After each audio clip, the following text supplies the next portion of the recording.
everyone. So, have a bit of what you would call good news, I guess. I guess it's neutral because it started off bad, well, worrisome, and then it turned out good. But I had a biopsy on Monday, and of course, most everybody knows I had tongue cancer several years ago. And the great thing about that is you never know if they got it all right. So anyway, they a suspicious looking spot in there, and of course, it's like been 2 weeks since I've got all the appointments set up. So it says don't worry, but it's hard not to, right? But anyway, I came back and it's essentially a callus spot, which the bad thing, which is great, except that it looks exactly like cancer. Professionals can't tell the difference, and it grows a little bit like it's changing. So it's real hard to tell. But so if I give out in this extended use of my tongue there, you might know why. All right. Anyway, it is a great relief, you get news like that. It's like, so anyway, um, so I don't know how many people here, some of the younger ones won't even know who this is, but Yogi Berra, I mean, every, now he was before my time as far as playing, he's a baseball player, and he was before my time. And I know him, as most people here know him, as just a personality. Uh, and he had a bunch of sayings that, if you break them down, they usually were made no sense, literally, but they kind of make sense if you think about them. So here's a sum of them.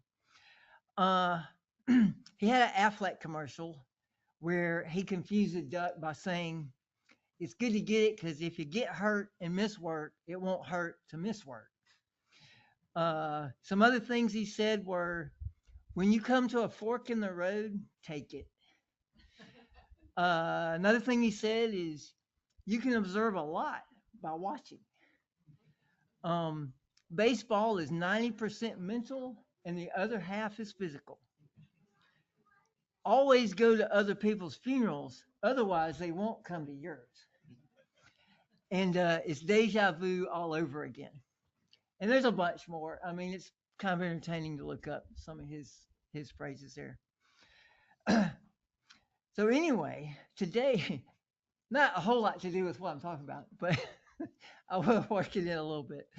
Uh, so today, the main thing I'm going to look at is Ephesians 7 through 10, and particularly the phrase, he led captivity captive. So I'm going to be reading that a good bit.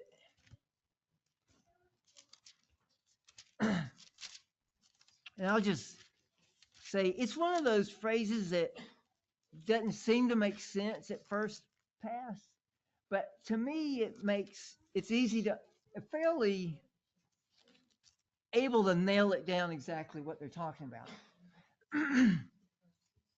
So I'm going to back up a little bit and give some context. Uh, Ephesians. Oh, it's not that many. Just guess one. The four. Sorry about that. Might have left out that critical bit of information. Ephesians 4. And then, yeah, you know what? My notes just says Ephesians 7 through 10. Yeah, that's why I missed it.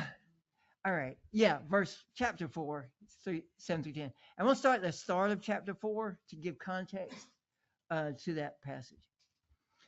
And this is obviously Paul writing, which I guess everybody knows that. But I, therefore, the prisoner of the Lord, beseech you to walk worthy of the calling with which you were called, and with all lowliness and gentleness, with long suffering, bearing with one another in love, endeavoring to keep the unity of the Spirit in the bond of peace.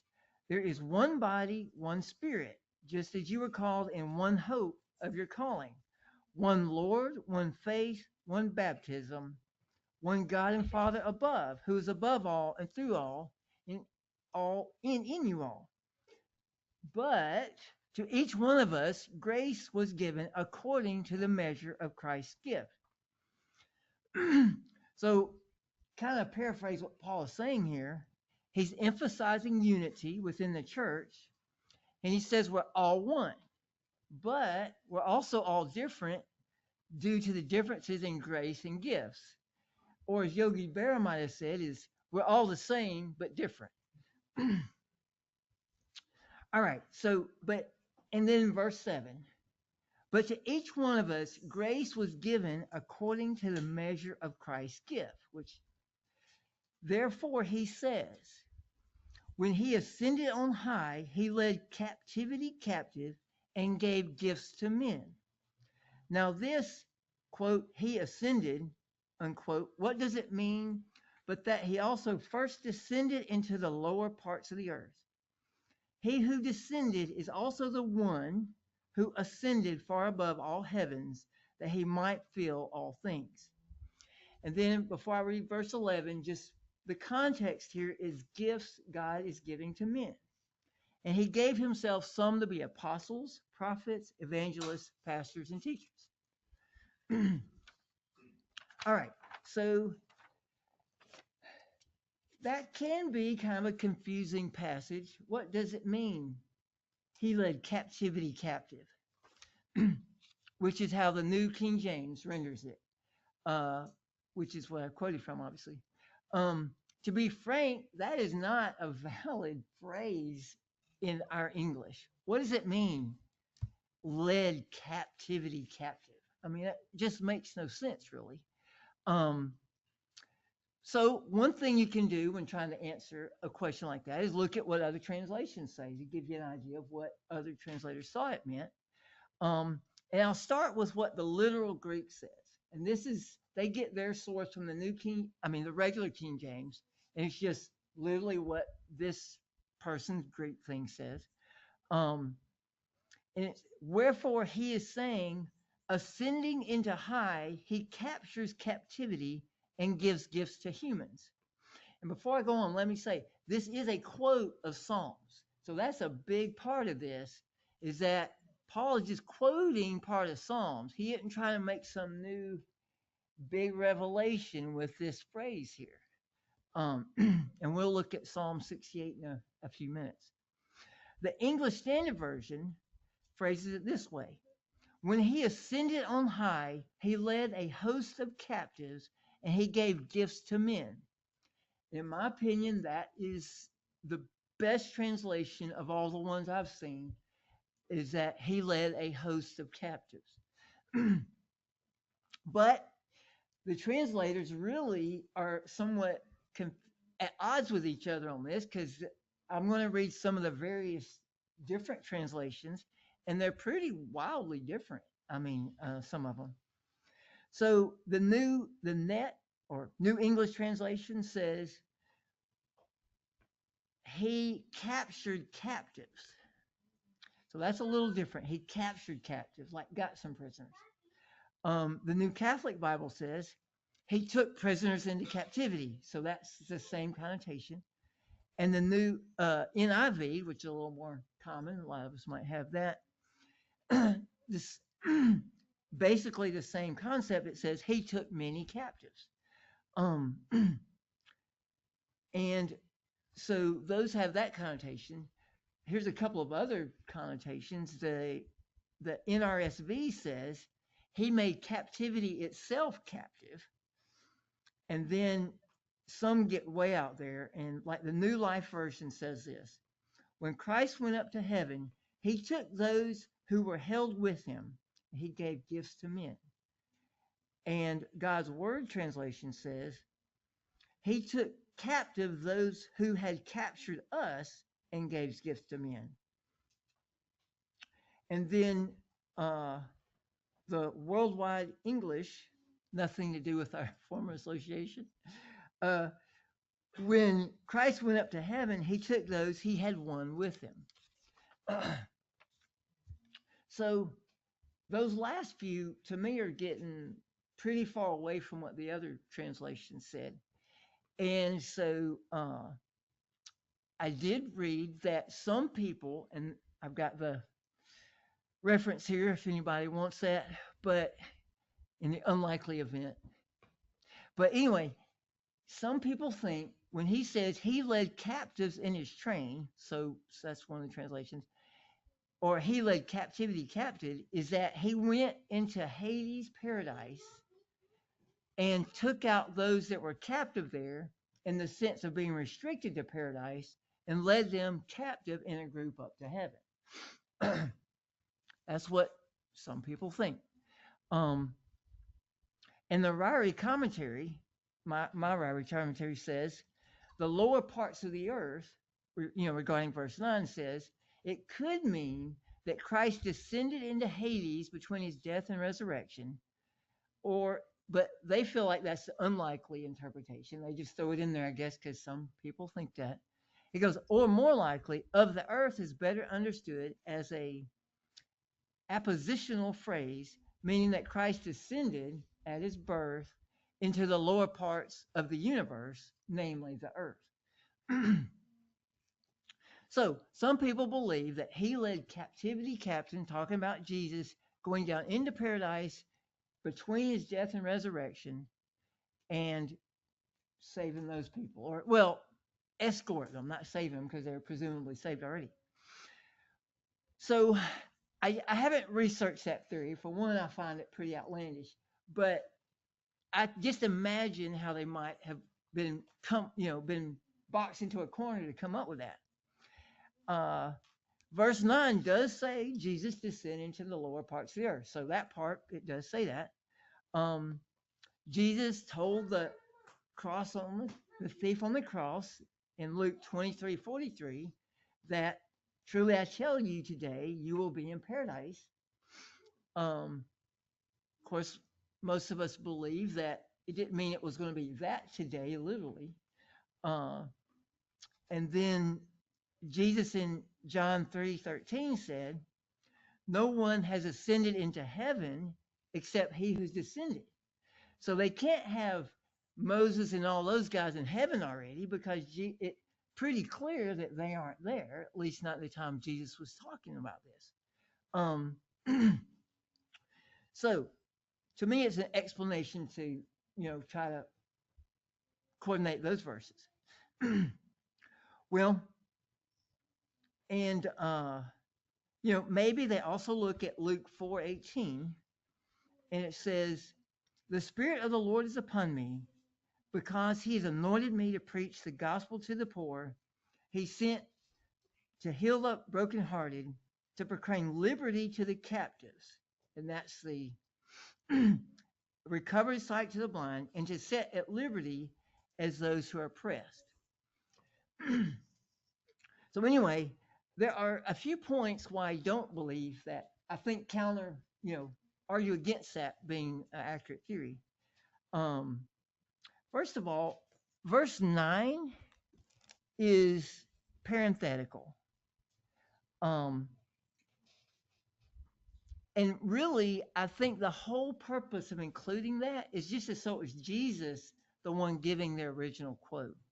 Because it goes, his whole point of that verse 9 and 10 is, it's just showing that he is the one, capital one.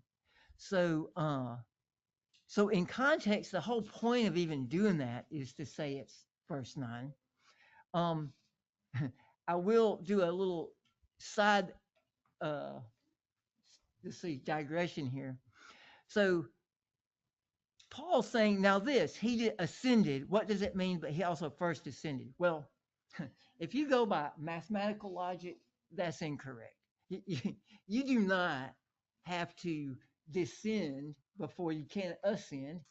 When we ascend to heaven, doesn't mean we descended from heaven, right? You could start off. But anyway, you can't apply formal logic to the Bible. So you can't say Paul's making an error here because it's just the way he's thinking about things. His main point is that it's Jesus who gave us that verse back in, or that this verse in Psalms is talking about. The other reason that I don't believe Jesus took Moses and Noah and all those guys up with him is Hebrews 11:39, and this is the New American Standard in 11:39, and that's the faith chapter, as most everybody knows. All of these, speaking of all the saints of the Old Testament, having gained approval through their faith, did not receive what was promised, because God has provided something better for us. So apart from them, they would not be made perfect. So they're waiting to the same time we're going to be made perfect. So there's really no way to, harmonize this verse with Jesus getting people out of paradise. And the last point is Paul, when he does mention paradise in, so number one, paradise isn't even mentioned in this book, this Ephesians, but it is mentioned in 2 Corinthians 12.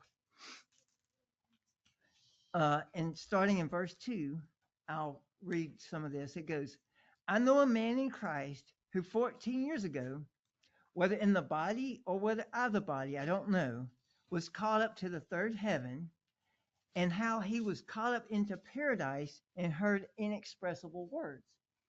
Paul describes, he's equating God's throne area with paradise, not some cave, magical land before time cave in the middle of the earth.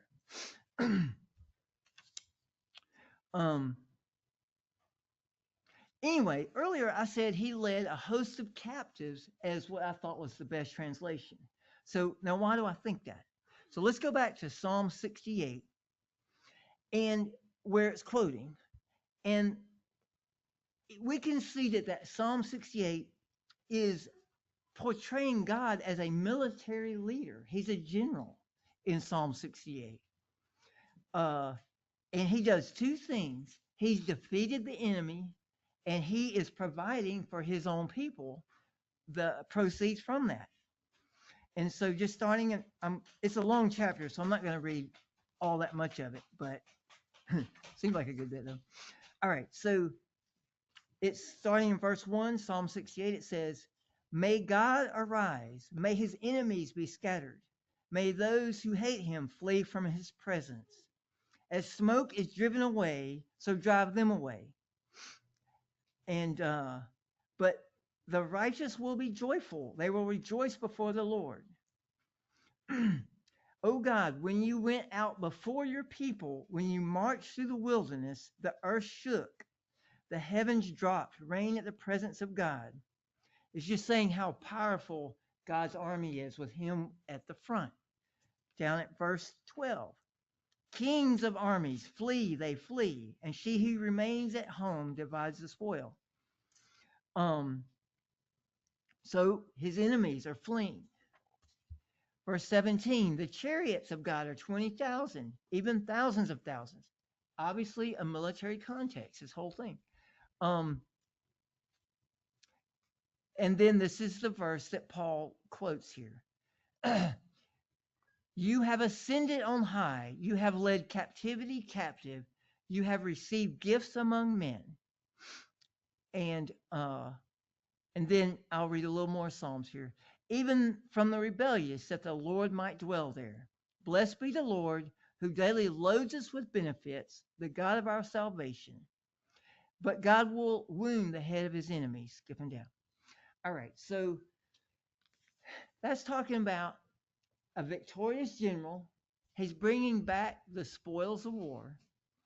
And the thing about led captivity captive, taken in this context, and put together one little historical fact.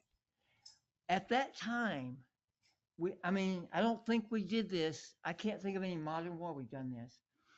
But it was well known that these generals would parade thousands of prisoners back home.